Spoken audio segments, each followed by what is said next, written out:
I love the liveliness, the constant feeling of energy. Definitely the world-class education. The diversity. Nah, the nightlife. I would say the people. For me, it's the stories. My name is Waja, and welcome to Toronto Story Archive.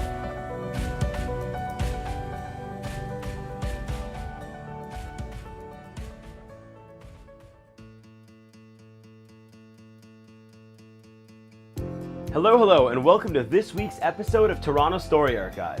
So, most days during my 5 years at Ryerson University, I would cross Yonge and Dundas. Every time on the northwest corner, there would be this elderly man. As you passed by, he would intone, "Believe," and hold out a pamphlet. The first couple of times, I'll be honest, it shocked me. But soon, that man became a staple of my Toronto experience. I don't know his story, but I do know that his character was a defining aspect of what made Yonge and Dundas, not only for me, but for many of those around me. Now, there's a Tim Hortons on Victoria Street, also on Ryerson campus, and there's a man that stands out front, and every time someone walks to go into the Timmy's, he holds open the door. He doesn't ask for money, he's always friendly, and he's always grateful when someone sends something his way. In my travels, I've found that the lifeblood of a city is its people, all of its people. Yet, the paradox is we often find it so easy to just look the other way. Riding the TTC is possibly the best example of this. I myself, and I know others can relate, am guilty of the abrupt shake of the head, the sorry and look away, or the sudden intense focus on a smartphone that, in my case, has neither games nor the signal to truly distract me. Not so for this week's guest. This week's guest is different. She is someone who not only believes in, but actively pursues the beauty of every human connection, no matter who that person may be. This week, I have the pleasure of chatting with Rina Rovinelli. Rina is the operations manager at a digital recruitment firm. She's the co-founder of Speaker Slam, an inspirational speaking contest based out of Toronto, and is the founder of You Pitch Like a Girl, an empowerment program helping teen girls to pitch their strengths. Coming at us from Etobicoke, welcome Rina. Hi Mo, how are you this evening? I'm great, Rina. How are you doing? I'm wonderful, thanks. Very excited to be chatting with you tonight. Fantastic. So, Rina, I'd like to start us off with the major question that I ask everyone who comes onto Toronto Story Archive, and that is, what is one thing you love about Toronto? I would say my favorite thing about Toronto kind of stems from the fact that I'm a Northern Ontario girl. I'm from Sudbury. And when I moved to Toronto, I really found out that no matter what you want to do in this entire world, you can find it in Toronto. So if you're interested in jazz, if you're interested in public speaking or personal development or yoga, Toronto feels like the hub of Canada, and you can find it here.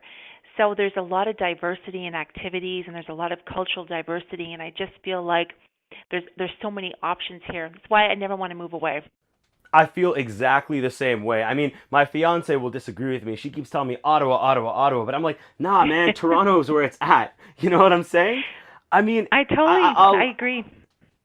I level with you. I actually grew up not too far away from, your old neighborhood. I grew up in North Bay. And I think one of the big differences that I saw when moving from North Bay to Toronto was the connectedness of the people, I mean, like, whenever you're in those smaller North American cities, there's a level of insulation that takes place going from point A to point B, because you get in your car, maybe sometimes you take the bus, but you're insulated in kind of this region of space where you're just driving towards your destination. But one of the things I noticed right away in Toronto was that because so many people are focused on taking public transit, you end up bumping into all of these people who you never otherwise might have met, and you meet some interesting characters along the way.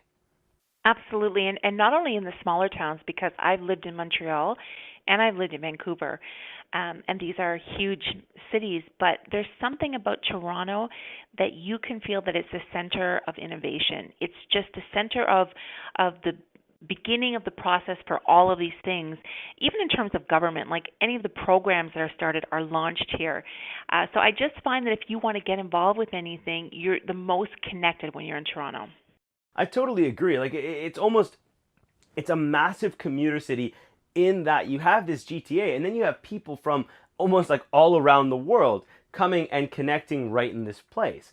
When I was in university, we saw that a lot, where you'd have people from not only all walks of life, but Ryerson was a huge commuter school because you would have families from everywhere all coming in and connecting and getting to know each other and having those opportunities to launch things. So I mean, you've launched a few things in your day. So you have Speaker Slam, you pitch like a girl. So have you felt that would these things have functioned as well if they were launched elsewhere? Or how do you think Toronto contributed to them? I mean, what are they for our audience?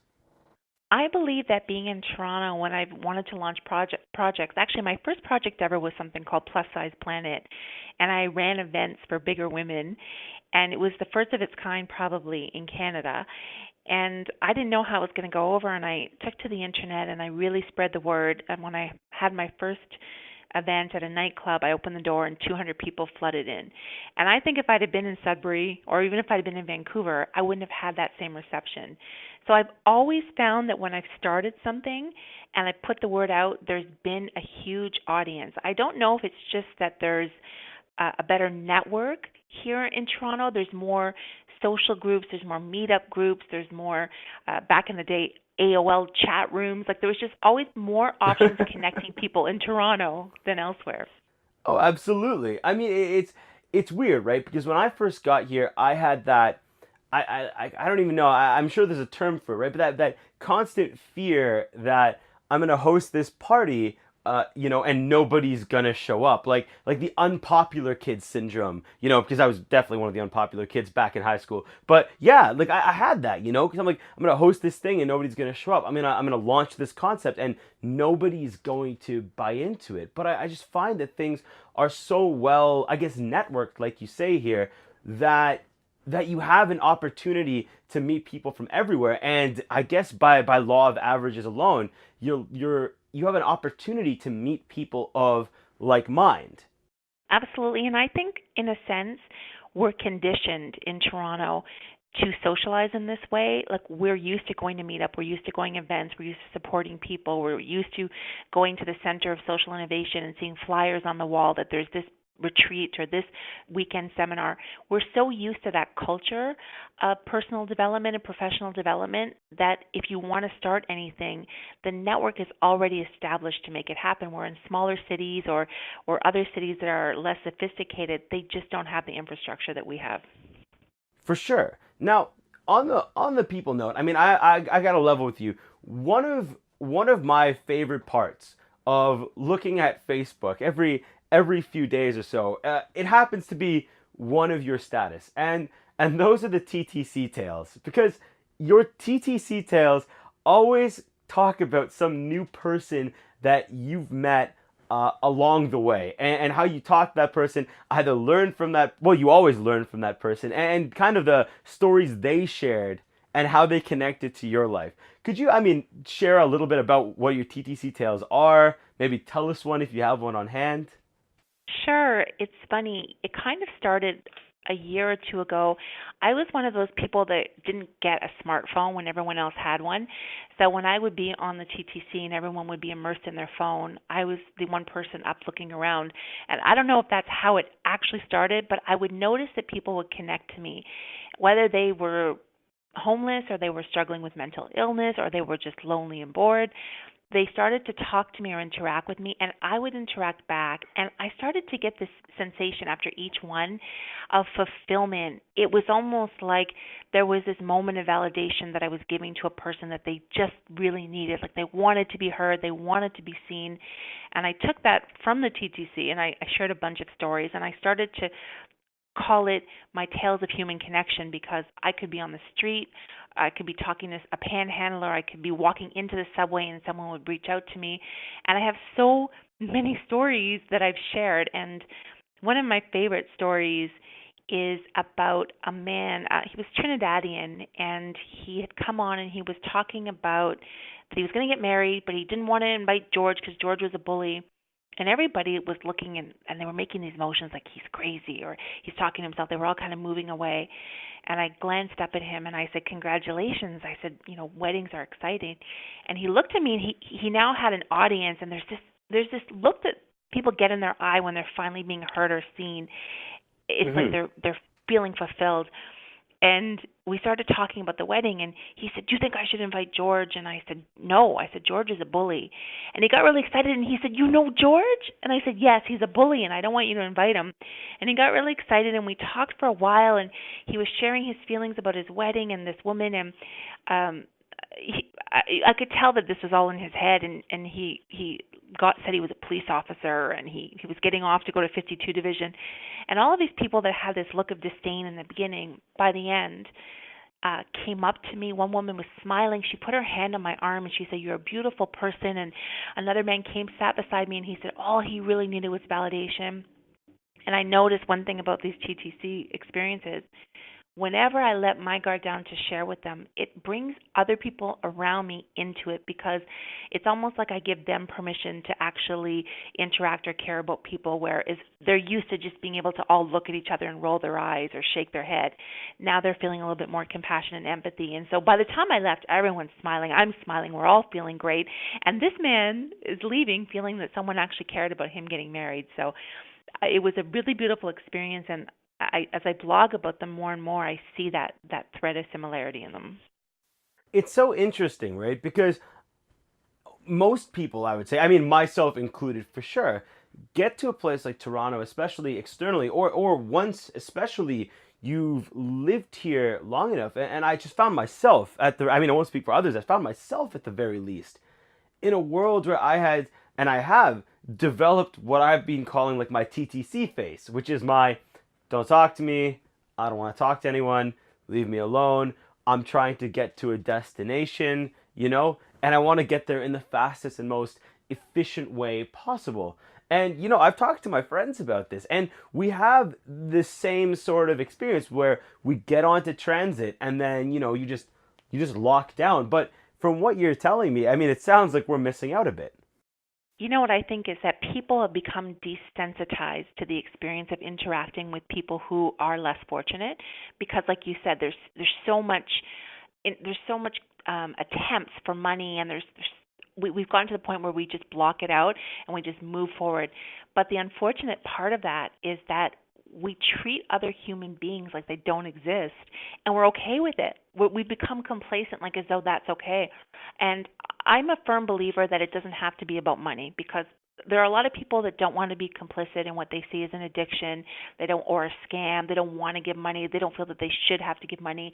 And I always say it's not about money.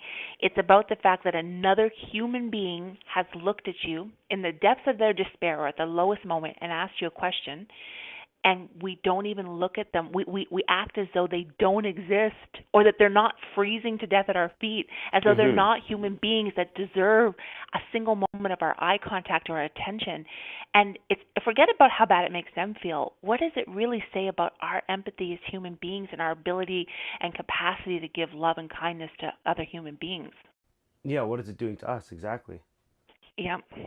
We're the ones that are really shortchanging ourselves, because at the end of the day, it's never, ever about their motivations. It's about our generosity of spirit and how that becomes woven into the fabric of who we are.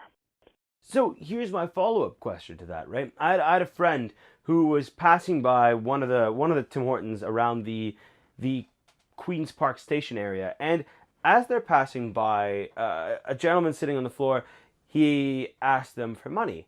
And he says it's for food. And so my friend says to him, "Look, I mean, I'm not going to give you money, but if you come with me inside Tim Hortons, I'll buy you food." And he says, "No, bring it out here. I don't want to leave this spot." Like, what would you do in that sort of circumstance? Is he saying he doesn't want to lose the spot because that's his spot that he panhandles from? Well, see, like that's my question. Well, like, would that be the assumption, or how would that? Like how my friend just walked away at that point, right? So that's my question. Like it comes down to, I guess, the assumptions that we make when someone says something like that. You know what I think too? What we have to understand is that a lot of people that are on the street are there because they have mental illness, or because they have addiction, or because they're in their own personal hell. I don't take anything personally. People have asked me for money, and I said, "Well, I have food," and they say, "No, I don't want food." And I know they want money for drugs or to get drunk. I don't judge. It's not, to me, it's not for me to judge. Like, I might laugh and say, "Oh, I've got nothing for that today," or and I, like I said, I don't judge people who don't give money. In the very least, I've connected to that man. I've smiled. I've talked to him. I've offered my kindness to him, and I think at the end of the day, we can just be accountable for ourselves and what we're putting into the world. I totally see what you mean. I mean, so in your personal experience, then, what sort of work have you had the opportunity to do to drive this forward? There's a couple things that I've been involved with, and that projects that I've had on the go. One opportunity I had this summer, of a good friend of mine, Kiro Shahada. He's this beautiful man, beautiful heart. He has an organization called Inspire to Dream, and every time I would see him on Facebook, he would be out doing projects for people with cancer or people who are homeless, and he has a big booming voice, and he announced that he was going to be doing a barbecue for the homeless on a Saturday. And I thought, this is right up my alley. And so I reached out to him, and he said, please come. And we met down by Moss Park, down at Queen and Sherbourne. Perfect location because we're right beside the Salvation Army, and there's a few Good Shepherd ministry in the area. And he had brought all of this food. He hamburgers and drinks and chips, and he was so excited, and he had a couple friends show up to help.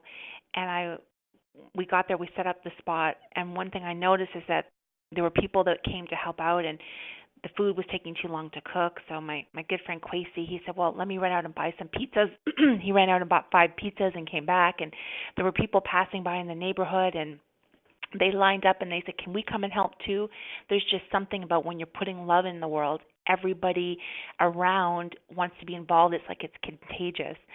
So we started the day, and we went around to some of the shelters in the area, and we told people about this. And so they came, they lined up patiently. And one of my interesting observations about this day was how very institutionalized these people are, in the sense that they've learned that they have to line up.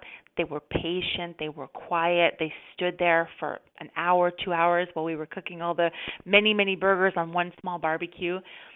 And they didn't get upset.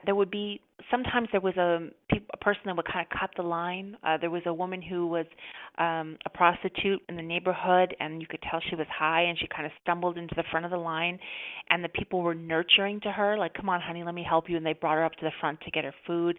Like, so much love and compassion for each other. Like, you can tell they're a family. And they waited patiently, and we cooked burgers and hot dogs, and we had all this food. And a lot of the volunteers wanted to help. They wanted to be involved, but they were way more comfortable behind the barbecue than having to interact. I was in the line. I was talking to people. I had my arm around people. I was just totally in my element, because that's what fulfills me. And it's just like I was completely comfortable with the people that were there. And it was a beautiful day. Like, we had a really amazing afternoon. Everybody that was there at the end felt happy. Everyone that volunteered felt happy. And the other interesting observation I had about that day was that the people that were lined up would say, what church are you from, or what group are you from? And they were so used to groups coming down there. And I've realized, because I do another project, which I'll mention in a second, that there are so many people out. Like, my friend Jagger is doing Feed It Forward at Nathan Phillips Square. There are people giving haircuts. There are people bringing sleeping bags in the winter. So it's actually beautiful to see how much concerted effort there is to bring help and love to the community. But my second quick story, if I can share, is I've started something called Let Them Eat Cake. And Let Them Eat Cake is my initiative to bring love to the world for people who are homeless. And it came about, my daughter and I were watching a Facebook video. I'm not sure if you've ever seen it. It's called Cake Stomp. And there was a homeless man who'd been given a cake, and these radio shock jocks came by and they asked him about it. And he said, oh, look at my cake. Someone gave it to me, and would you like to help yourself? And then they jumped on the cake, and then they were laughing. And I showed it to my daughter, and she was crying. Wow. And I said, isn't that horrible? It was horrible. And I said, rather than cry, let's do something about it. Why don't we go and give cakes to the homeless?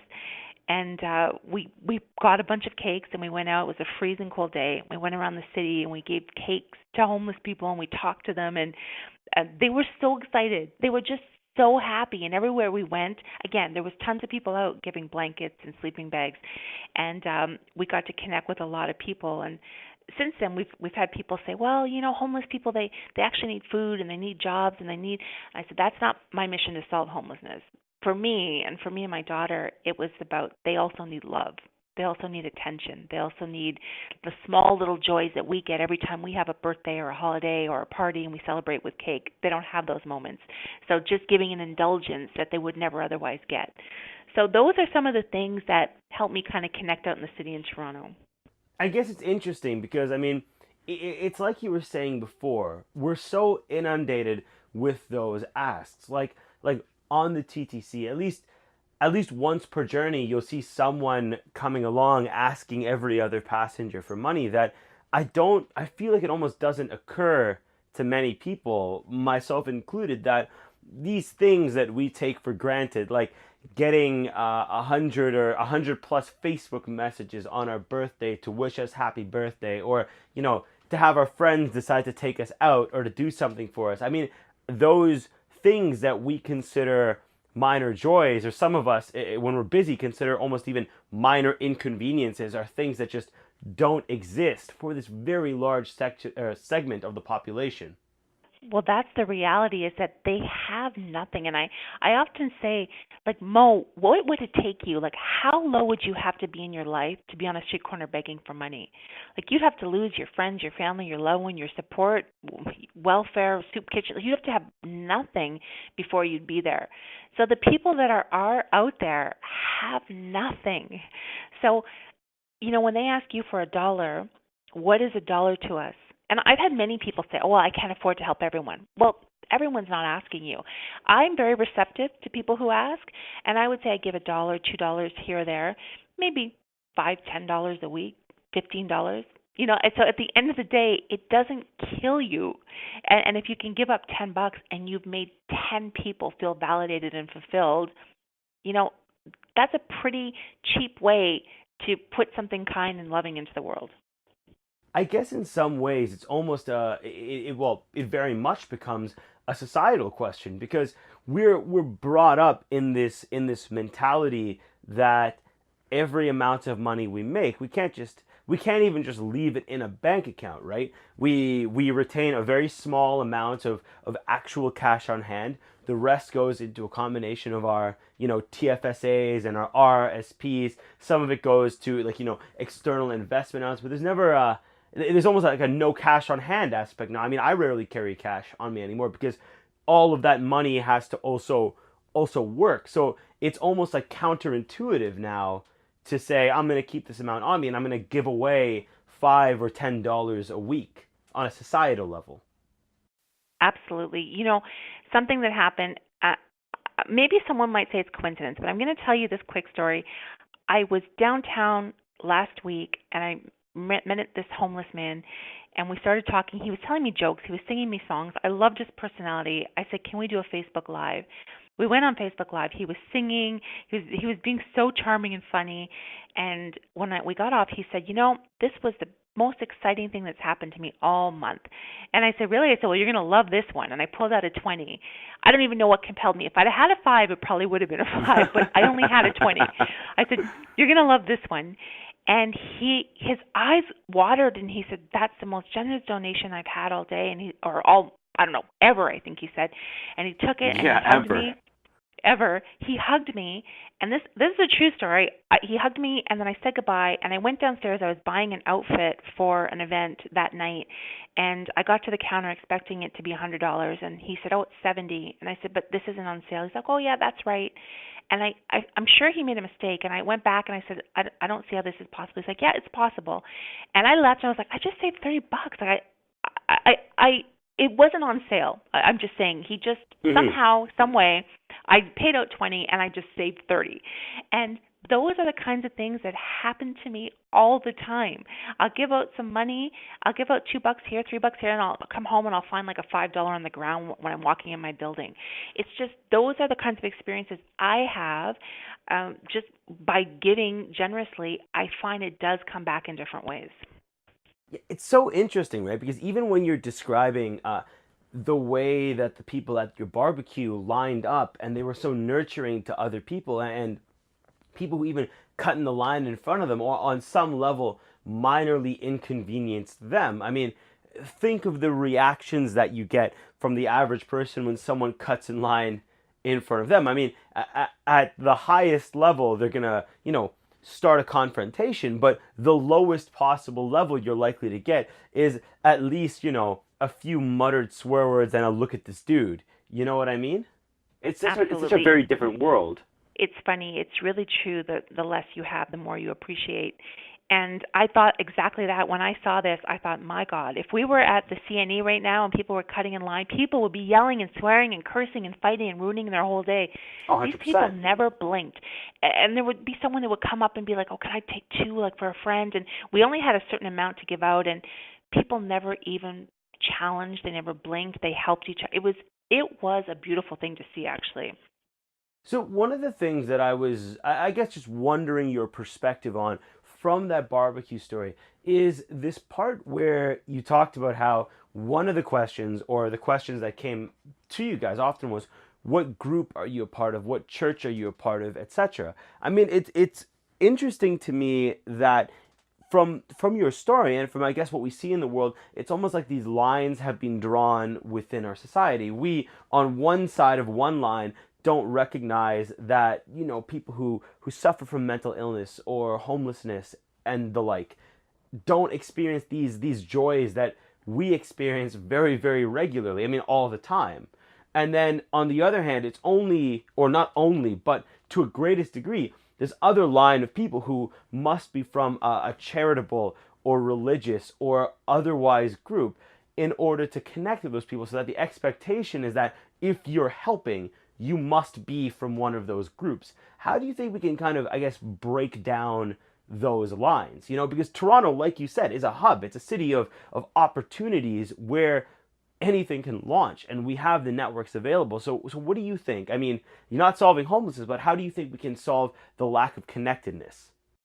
I do agree in the sense that it's very isolated, and there are people that form groups. Church is number one, where people will come together and want to do something. And I have friends that belong to other groups that deal with hunger and homelessness, and they'll come out. But in general, I just think it's crucial that there needs to be more overall awareness of the benefits of being generous and being charitable. And Toronto, more than anything, we're very cautious. We're very skeptical, and we tend to be really shut down from just the average person. Maybe it's because there is so many panhandlers and there is so much homelessness. We're desensitized, but there just needs to be more consciousness. So for me, with my TTC tales, or when I share on Facebook, it's funny. I think someone commented last week, and I kind of read between the lines. She was saying, it's important not to exploit people, and I tried to say that for me, it's not exploiting people. It's sharing stories of connection, because that's the only way that other people see that it's acceptable, that it's not dangerous, that it's not going to cause any, you're not going to go up to someone and give them $1 and they're going to stab you in the night. Like, people need to know that it should be accessible, that they should be able to connect without repercussion, because the more we see it and the more we see people doing it, the more we're likely to take part and join. And I just think there needs to be more people out there connecting and sharing and talking about those stories. It's so true that skepticism you mentioned. It's a very strong point, because I think that we, on some level, many people experience that all the time. Even on a level that's not associated with less advantaged people. Like my fiance, I met my fiance because a friend of mine, their phone had died. They didn't know the location, like the address of my new apartment, so they needed to get in contact with me. So they went up to her, and she just moved to Toronto, and they asked, can I borrow your phone? And when she told me about this, when we were first getting to know each other, I looked at her and I couldn't believe it. I thought she like lost her senses. I'm like, you gave a random person your phone just because they asked you to. You just gave this person your phone, because that, for me, I was like, you automatically think, well, what are they going to do with my phone? Are they going to take my phone? And it happens. Even if you resist it, I find that, at least for me, it happens on some level all the time. And taking it one step further, on the skepticism front, when you're talking about that comment made on one of your TTC tales, it's interesting how we see someone telling a story and raising awareness about something, and the first question that comes to mind is, well, what are they getting out of this? You know? That's absolutely right. And it's funny, just talking about your story about your fiance. My daughter had got out of the subway, and she was 13, and her phone had died, and we were meeting up, and she needed to call me, and she had to ask about 5 or 6 people if she could borrow their phone to call me, and they just said no, and they walked by. There's so much skepticism, and there's just so much coldness, and I look for those moments of love, and I wonder why that is. So in many ways, when you're talking about the perception of like what's in it for me, the reality is that when you're loving, you are a happier person. You do feel better about yourself. So maybe I've got that secret, and I think if more people knew it, they would do more. That makes complete sense. It's a refreshing perspective to hear, because it's not one you hear very often. And I guess it comes back to what you said before about not always seeing people, how some people just become invisible to you. Like, does it occur to most people when they're wandering the streets of Toronto at night or something like that these things exist? Especially when we're caught up in our day-to-day lives, our nighttime adventures, all these different projects, and it's difficult. It's almost difficult to remember that the fact that we can, conceive of a notion of starting a project like Speaker Slam or Let Them Eat Cake, the fact that I can conceive of even, starting a podcast at all is mind-blowing, because you have to have those pieces in place to be able to do that. And for many people, even this conversation and the way we're having it right now would seem, I guess, beyond conception. One of the problems is that it's exactly that. It's a misconception. I don't always think people are mean or cold. I think there's just fear. When you see someone downtown, you just don't know. Like, if they're dealing with addiction or mental illness, we're just scared. And I've often seen people shy away or move away from a situation. I remember I was down at Gerrard Street, and there was a young girl. She came out and she said, "Can you spare some money?"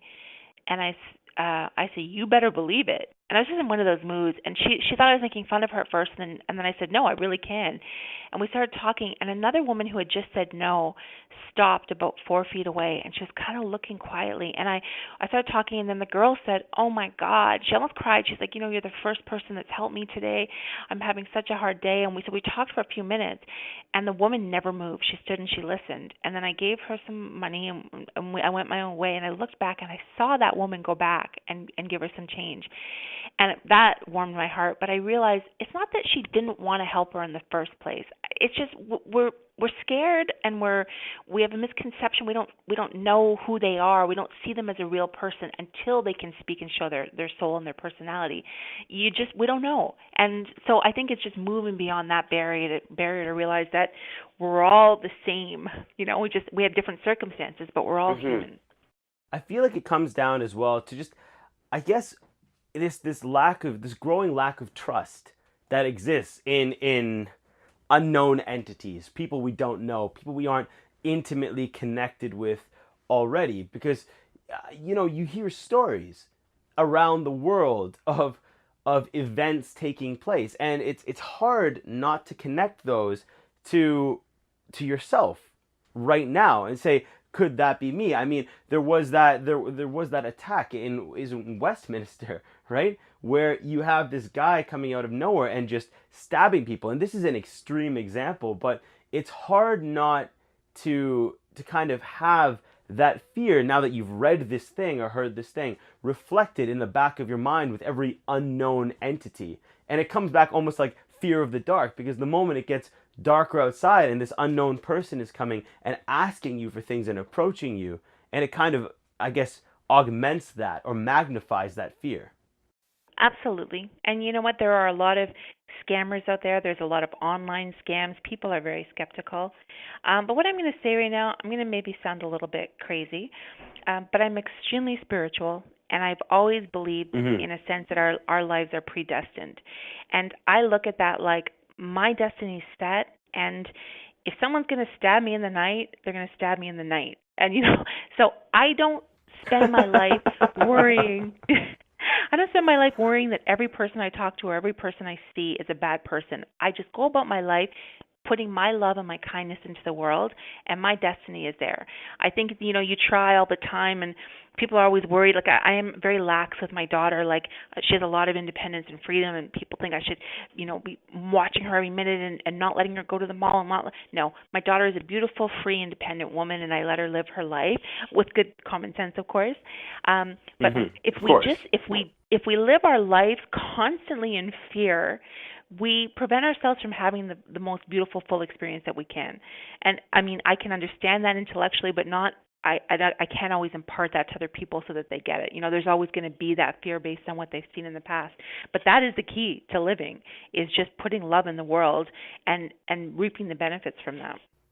No, but I get it. It's liberating, right? Because in a world where you believe that what's going to happen is going to happen, that there is an endpoint here, that means that you are free between now and wherever that might be to deal as much good in the world and connect as much in the world as possible, Absolutely. No, that's fantastic. I mean, it's a refreshing perspective, because I was talking to friends recently, other friends who have moved here from Toronto, and you just moved here to Toronto, and you recognize, looking back, how you've changed over time. And I can definitely say that, the adaptation of the TTC face and being, I guess, less aware of some of the people around me is something that has happened and that I see happen frequently nowadays. But it's refreshing to know that as large as the city gets, as many people as you face, as inundated as we are with all the people around us, that there is still that connectedness that can and does exist between us and our ability to aid and help and promote and, add value and joy to the people around us. So I guess at this point, I want to bring us to the last question we ask everyone on Toronto Story Archive.